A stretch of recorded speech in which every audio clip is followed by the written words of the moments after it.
Salmo de número 46. Você que é bom no manuseio bíblico, por favor, auxilie seu irmão a encontrar o texto. Se porventura ao seu lado aí alguém, às vezes pode ter vindo direto do trabalho, da escola, da faculdade, e está sem um exemplar das Escrituras, se possível for, compartilhe com ele ou com ela, para que todos juntos participemos da poderosa e infalível palavra de Deus. Salmo de número 46, vamos fazer a leitura do versículo 1 até o 11, tá bom? Perfeito, pode até acompanhar pelo telão, fica mais rápido e mais fácil, tá bom? Vamos ler a palavra de Deus, diz assim: Deus é o nosso refúgio e fortaleza, socorro bem presente na angústia, pelo que não temeremos, ainda que a terra se mude, e ainda que os montes se transportem para o meio dos mares, ainda que as águas rujam e se perturbem, ainda que os montes se abalem pela sua braveza, não, volta para o versículo 3, por favor, isso, entre parênteses, nós temos ali, irmãos, uma expressão chamada sela, ok? Eu vou refazer a leitura do versículo 3 e quando chegar na expressão você vai falar com bastante veemência, sela. Por que nós vamos fazer uso dessa expressão? Porque no texto original massorético, baseado no Códice de Leningrado, é presente a expressão selar. Então, por isso que nós vamos fazer a leitura, novamente, do versículo 3 e utilizar, porque no texto original massorético está a expressão selar, e ela será de suma importância para nós interpretarmos e entender o Salmo 46, ok? Ainda que as águas rujam e se perturbem, ainda que os montes se abalem pela sua braveza, perfeito. Há um rio cujas correntes alegram uma cidade de Deus, o santuário das moradas do Altíssimo.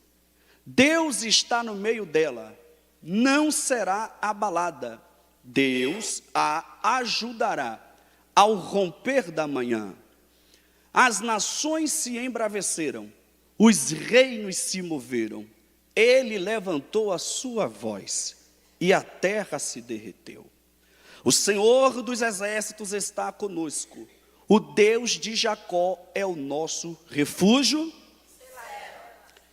Vinde, contemplai as obras do Senhor, que destruições, desolações tem feito na terra.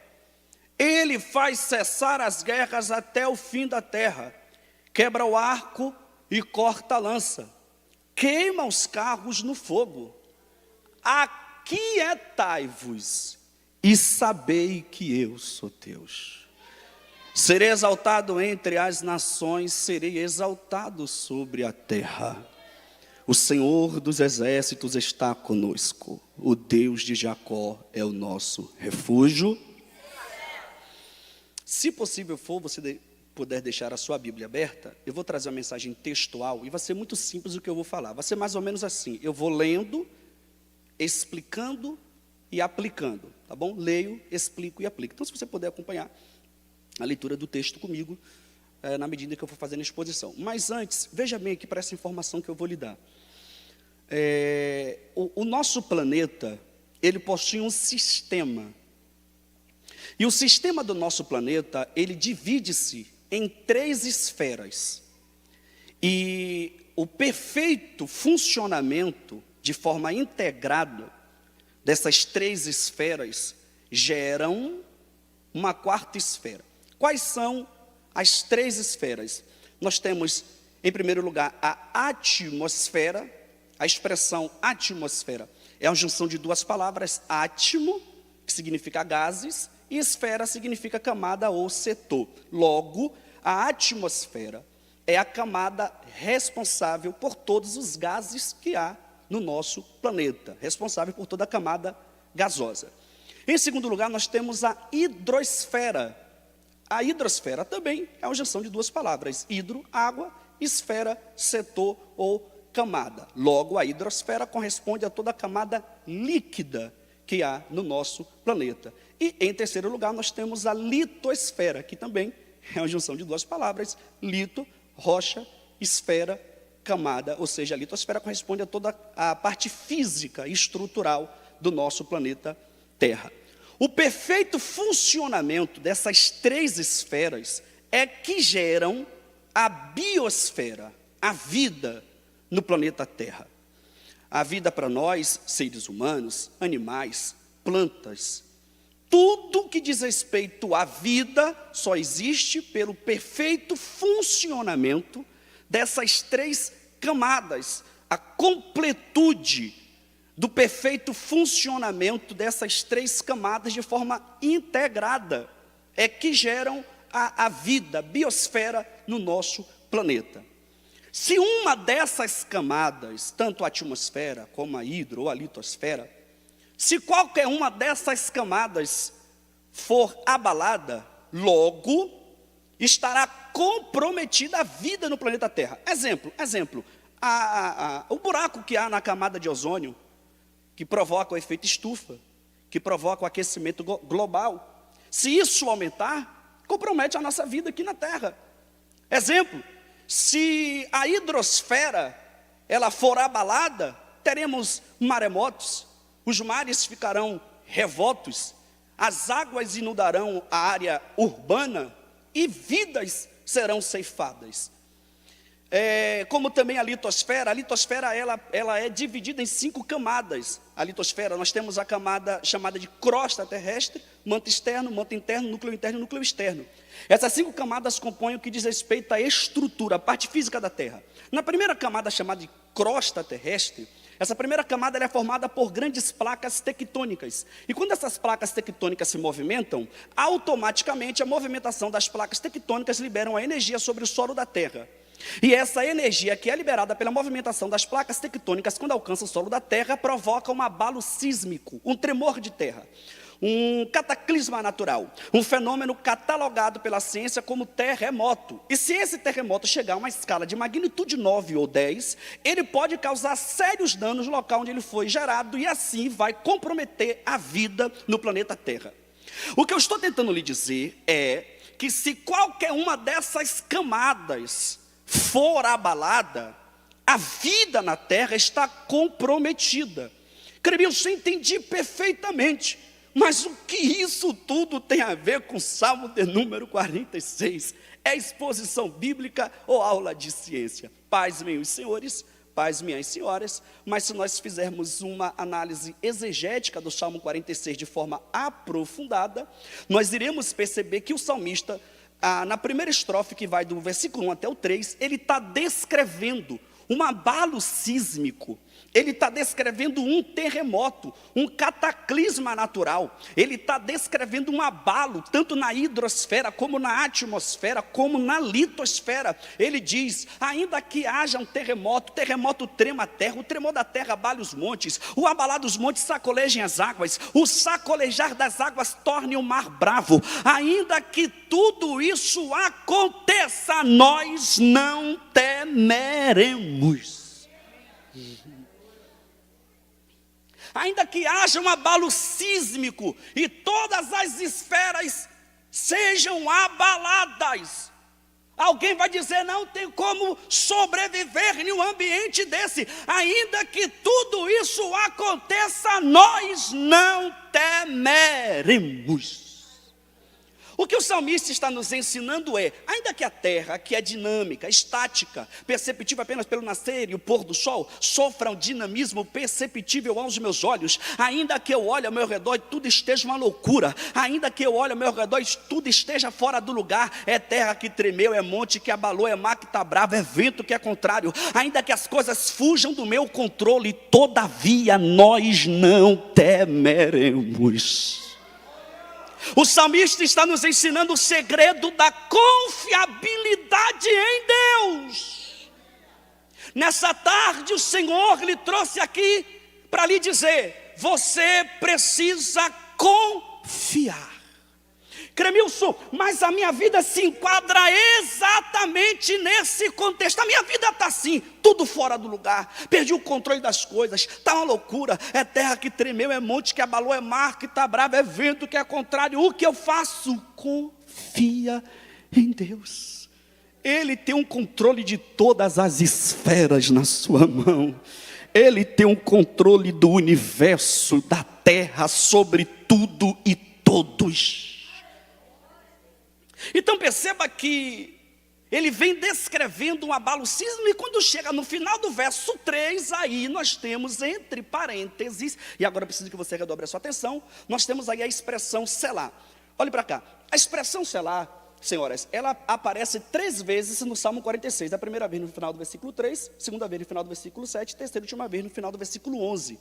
Dividida assim, todo o Salmo 46 em 3 estrofes. A primeira estrofe vai do 1 ao 3, a segunda estrofe do 4 ao 7, terceira e última estrofe do 8 até o 11. Isto significa dizer que no final de cada estrofe nós temos a expressão sela. Era mais ou menos assim, terminou a primeira estrofe, sela. Terminou a segunda estrofe, sela. Terminou a terceira estrofe, sela. No final de cada estrofe, nós temos a expressão sela. Cremilson, perfeito. O que significa a expressão sela? Sela, ela sofre 2 variações no que tange ao seu significado etimológico. De imediato, de forma simplificada, a expressão sela significa pausa, parada. Isto significa dizer que de uma estrofe para outra, o salmista dava uma pausa, parada. Era mais ou menos assim. Terminou a primeira estrofe, para. Terminou a segunda estrofe, para. Terminou a terceira estrofe, para. Cremilson entendia até aqui perfeito, de uma estrofe para a outra o salmista parava. Mas aí nasce uma outra pergunta. Ele parava para quê? Aí entra a segunda variação da expressão selá, que selá deriva-se do verbo hebraico charrá.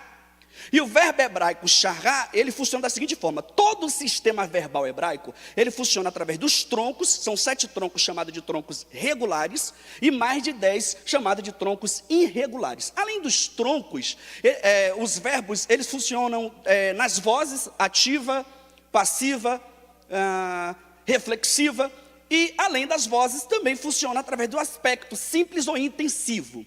O verbo charrá, que é o verbo em voga aqui, ele está no terceiro tronco regular, que é o tronco piel, está na voz ativa e no aspecto intensivo.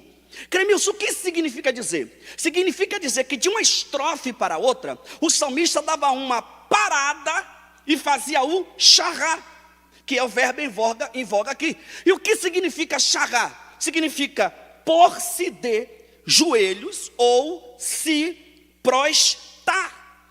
O que eu estou lhe dizendo é que de uma estrofe para outra, o salmista dava uma parada. Parada para quê? Para murmurar? Não. Para questionar? Não. Ele parava para quê? Para pôr-se de joelhos.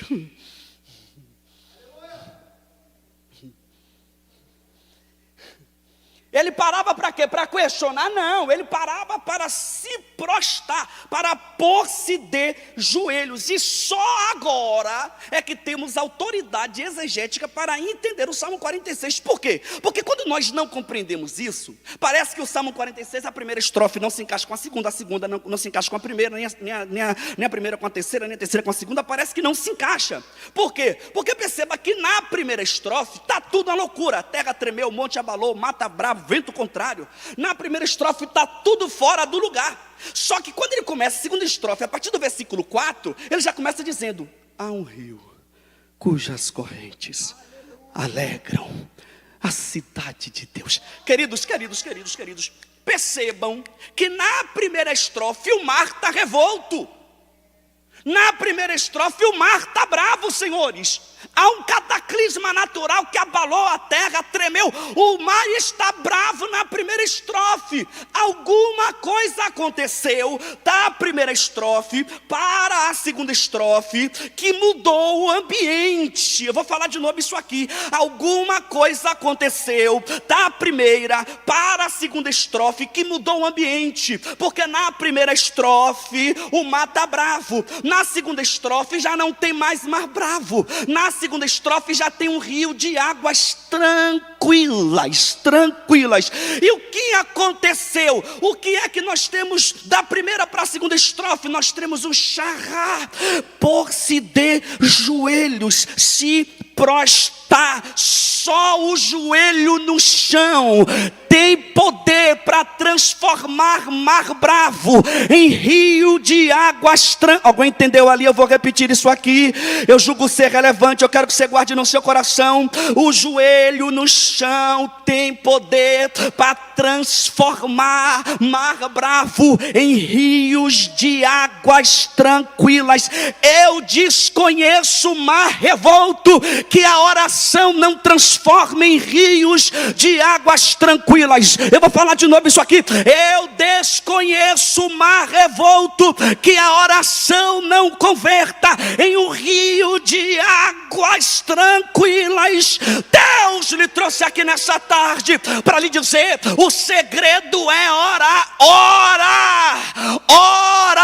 Se você orar, eu vou transformar essa tempestade, esse mar revolto, em um rio de águas tranquilas. Há um tempo de calmaria para quem ora. Há um tempo de bonança chegando. Chega de mar revolto, chega de tanta tempestade, chega de tantos problemas e tantas dificuldades. Há um tempo de calmaria para a tua casa. Há um tempo de calmaria para a tua família. Há um tempo de calmaria para você.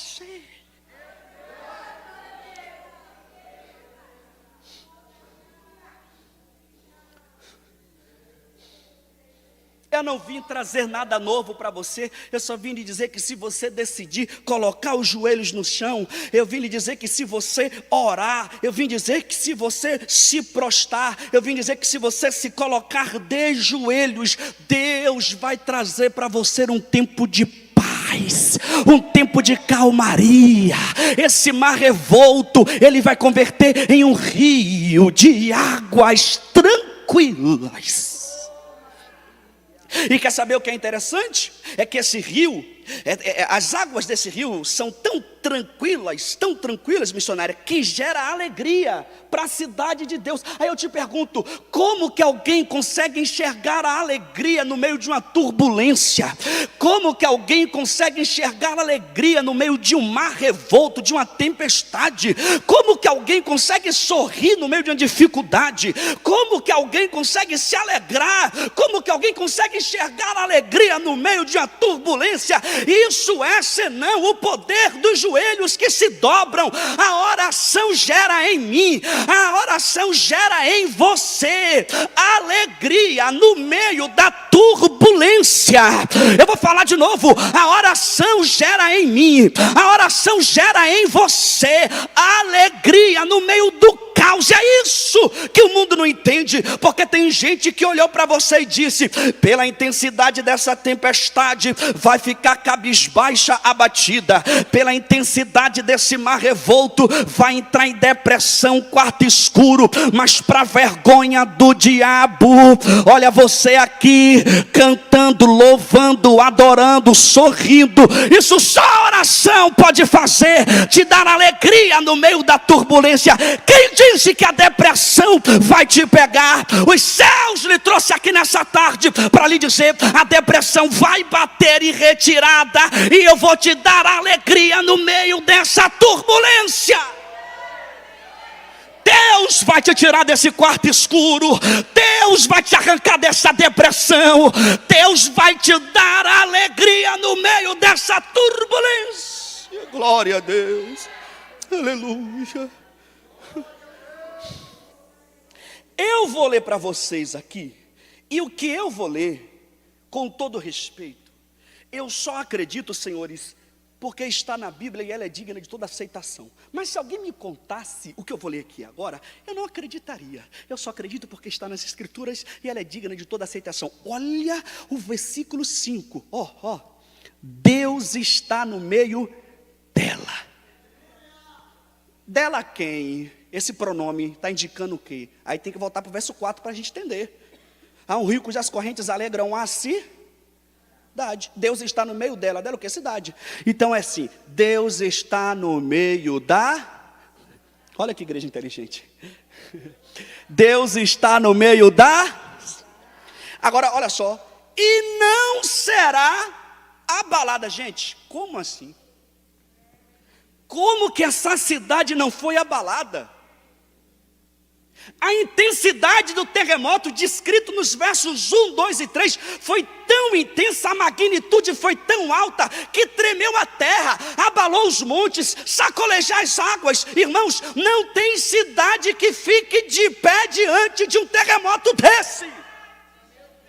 O que eu estou lhe dizendo é que essa cidade aqui do versículo 5 era para estar no chão, só o pó e as cinzas. Mas o texto é claro, categórico, em nos afirmar que não será abalada. Glória a Deus, glória a Deus. Eu vou lhe dar duas informações aqui. Número 1, se você não sabe, eu vou lhe dizer: a oração gera equilíbrio e estabilidade para a tua cidade. Eu vou falar de novo. A oração gera equilíbrio e estabilidade para a tua. Não era nem para você estar de pé aqui, não era nem para você estar viva, não era nem para você estar vivo, mas a oração. Ah, se não fosse a oração, eu não estaria aqui. Você não estaria aí.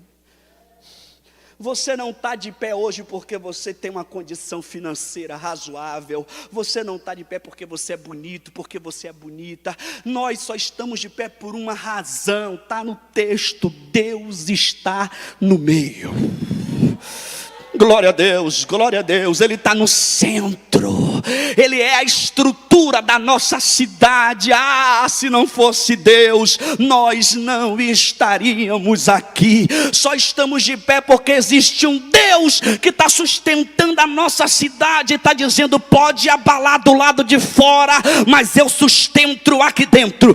Pode abalar do lado de fora, mas eu sustento do lado de dentro. O que eu estou lhe dizendo é: pode abalar, pode acontecer o que for ao teu redor, mas existe um Deus te sustentando, te segurando e dizendo: eu estou te guardando.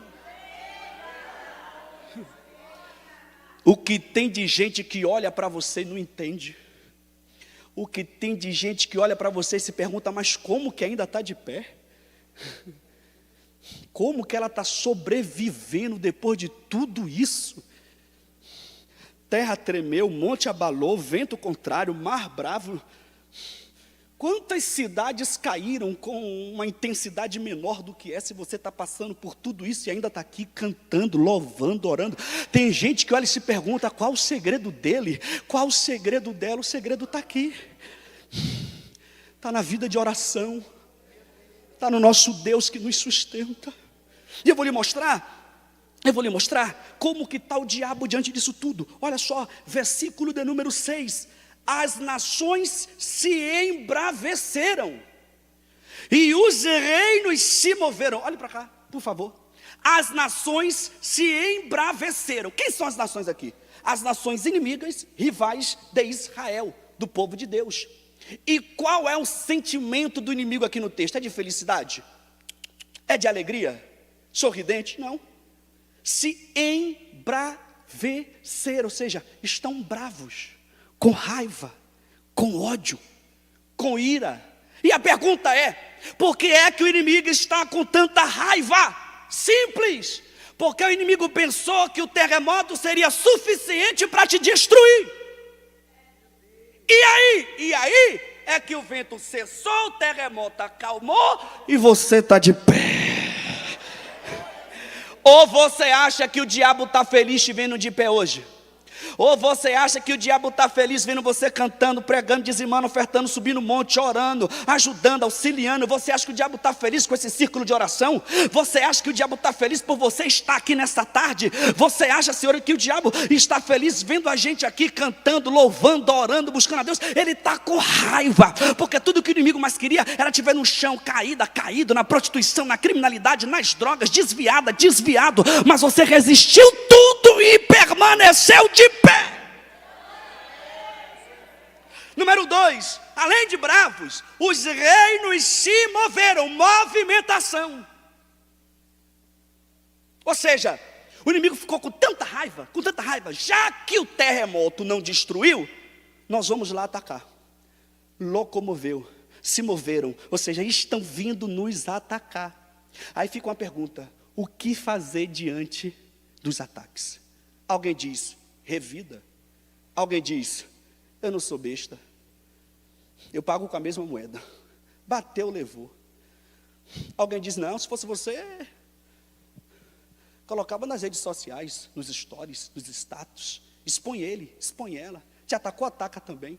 O salmista vai nos ensinar o que fazer diante dos ataques. Olha o que ele diz.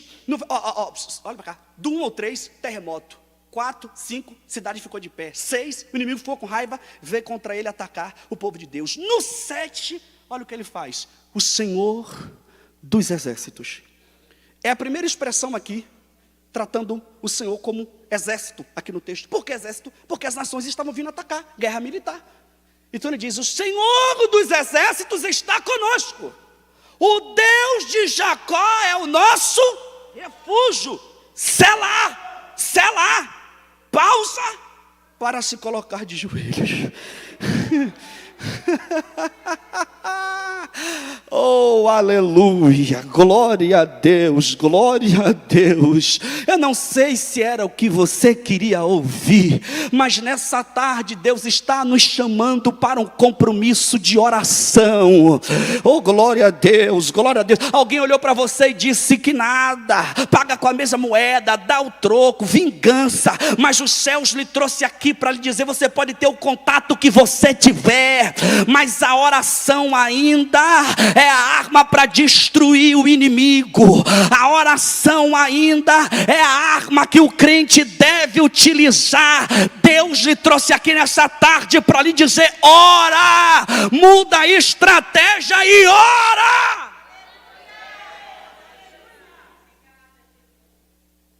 Depois que ele, irmãos, olha como o texto vai se encaixando perfeitamente. Depois que ele ora, no versículo 7, olha a resposta da oração. O versículo 8, senhoras, o versículo 8, missionário, é a resposta da oração do 7. Olha o 8. Vinde e contemplai as obras do Senhor. Que destruições ele fez na terra. Olhe para cá que eu vou fazer exegese para você dar glória com entendimento. Vinde, vinde é um convite. O salmista está dizendo assim, venham, contemplai, vejam, venham e vejam. Em outras palavras, se eu contar para vocês o que Deus fez quando nós estávamos orando, foi tão poderoso, se eu contar, é capaz de você não acreditar. Então faz o seguinte, venha e veja com seus próprios olhos o que Deus fez em nosso favor. As destruições que ele fez. Ou você pensa que você está vindo nessa tarde no círculo de oração, bater cartão, vou lá porque a missionária tem que me ver, vou lá porque o pastor tem que me ver. Não, a oração ela tem efeito, ela é efetiva, ela é ativa. A oração traz resultado. Oh, aleluia.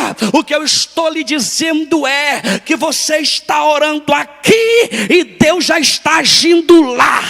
É você orando aqui e é Deus trabalhando lá. Venham e vejam o que Deus fez em nosso favor. Eu não sei se você crê, mas debaixo da autoridade da palavra de Deus, eu declaro que dentro de poucos dias, pode anotar isso, dentro de poucos dias, os teus olhos vão contemplar tudo aquilo que você pediu em oração. Eu vou falar de novo isso aqui.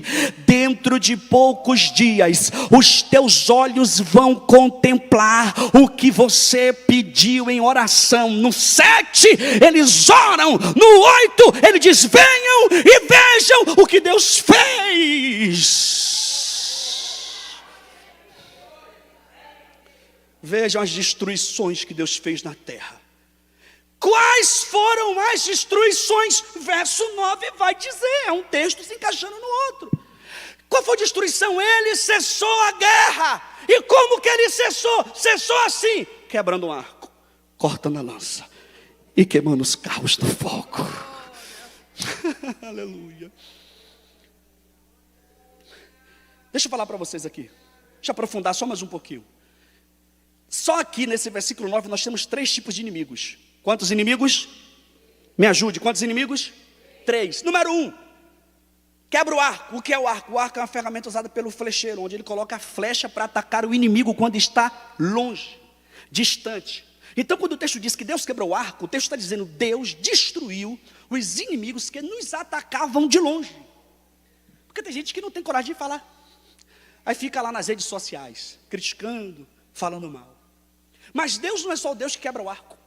Deus também é o Deus que corta e a lança já é o oposto. A lança é uma arma utilizada para atacar a sua vítima quando está próximo. Então quando o texto diz que Deus quebra o arco e corta a lança, está dizendo que além de destruir aquele que nos atacam de longe, Deus também destrói aqueles que nos atacam de perto.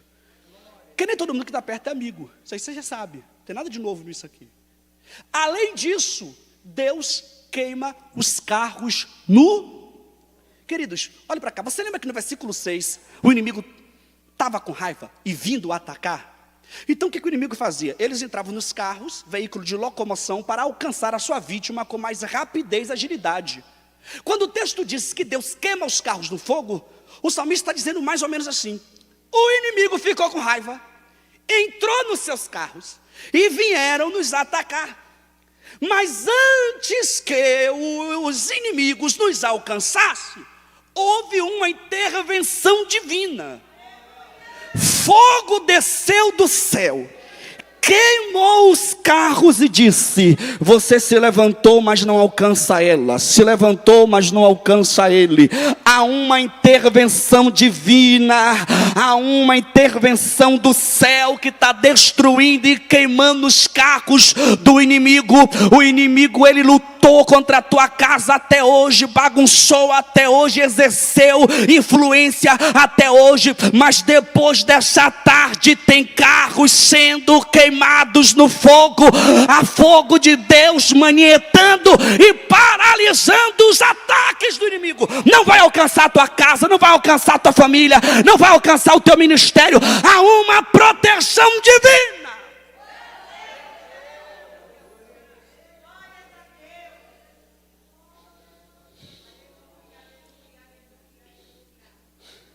Versículo 10, e eu já encerro. Olhe para cá, deixa eu te explicar isso aqui. Do versículo 1 até o 9, quem fala é o salmista. Do 1 até o 9, quem verbaliza é o salmista. Só que você está percebendo que de uma estrofe para a outra ele para e se prostra? O nosso Deus é um Deus que responde. O versículo 10 é a resposta de Deus. Deus veio responder. No 10 aqui não é mais o homem, não é mais o salmista. É Deus que entra em cena e diz: salmista, fala, Deus. Aí no 10 Deus responde e diz: aquietai-vos, glória a Deus, e sabei que eu sou Deus. Aquietai-vos no original do hebraico equivale a descansa, tranquilize-se, não precisa se desesperar, deixa que eu faço e tu saberás que eu sou o teu Deus. Descansa seu coração. Você que está aí perdendo noites em claro, sem dormir, preocupando tua casa, tua família, os que te amam, entrando em depressão, porque um caos se instaurou, porque você perdeu o controle das coisas, porque está tudo bagunçado ao teu redor, está tudo na loucura. Os céus te trouxe aqui para te dizer: descansa, tranquilize-se, aquieta a sua alma, dorme em paz. Eu vou fazer e no final tu saberás que eu sou Deus na tua vida. Ainda no verso 10, Deus vai explicar e responder os teus porquês, as tuas dúvidas, os teus questionamentos. No versículo 10 ainda ele responde. E onde está a resposta? Ele vai explicar tudo aqui, missionário. No versículo 10, Deus vai explicar tudo. Por que Ele permitiu o terremoto, por que Ele permitiu o mar ficar revolto, por que Ele permitiu a tempestade, vento contrário, por que Ele permitiu as coisas fugirem do teu controle, tudo dar errado. Ele vai explicar o caos da primeira estrofe, Ele explica aqui agora, a explicação está aqui. Versículo 10.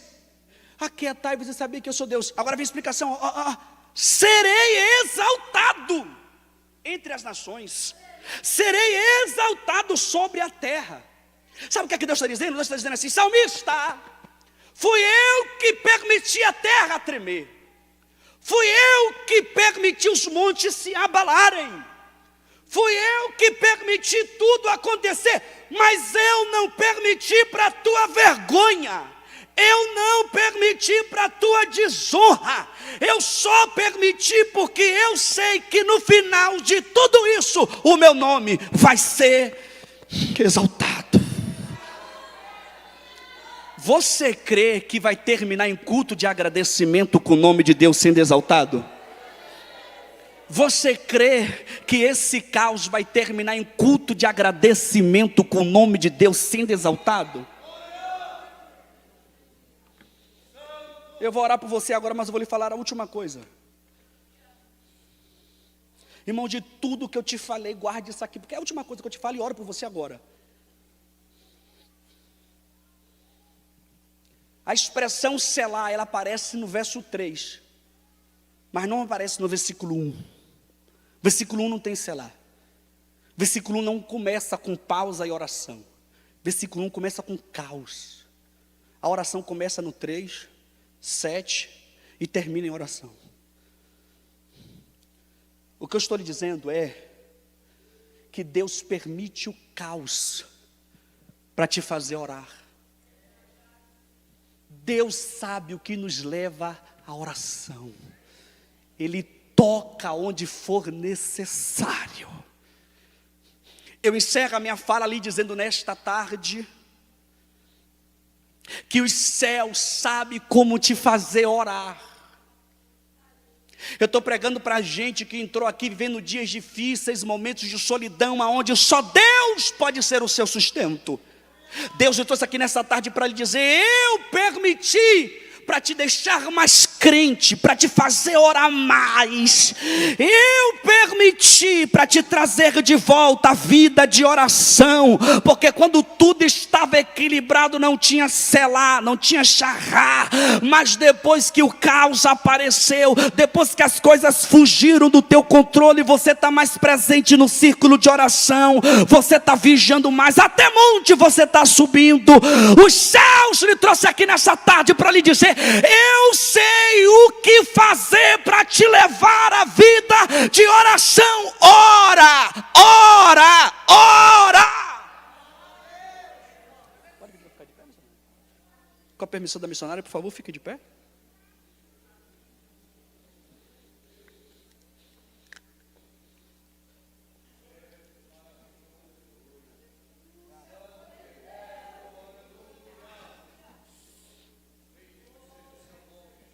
Eu quero orar pela sua vida agora.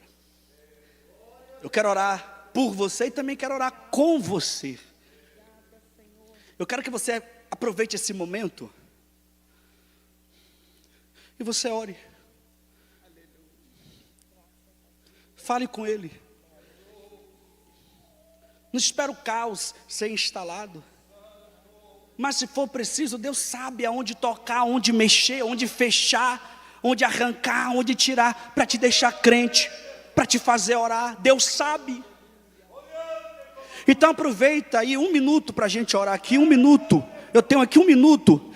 Então ore comigo, fale com Ele, fale: Senhor, me ajuda a orar, me ajuda a orar, me ajuda a orar. Eu vim lhe dizer nessa tarde que não tem outro caminho.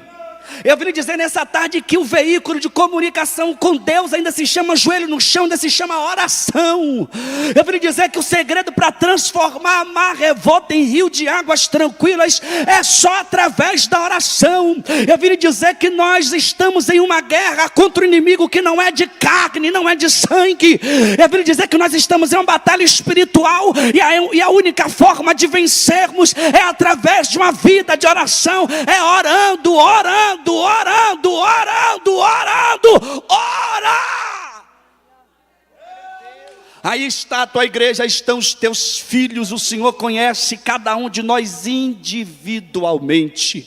O Senhor conhece as nossas fraquezas, nossas fragilidades. O Senhor conhece, Deus, qual área que nós precisamos da tua intervenção, da tua ação, do teu auxílio, da tua ajuda. Senhor, em nome de Jesus Cristo, dá força ao fraco, renova aquele que está desfalecido na fé, levanta o que está caído.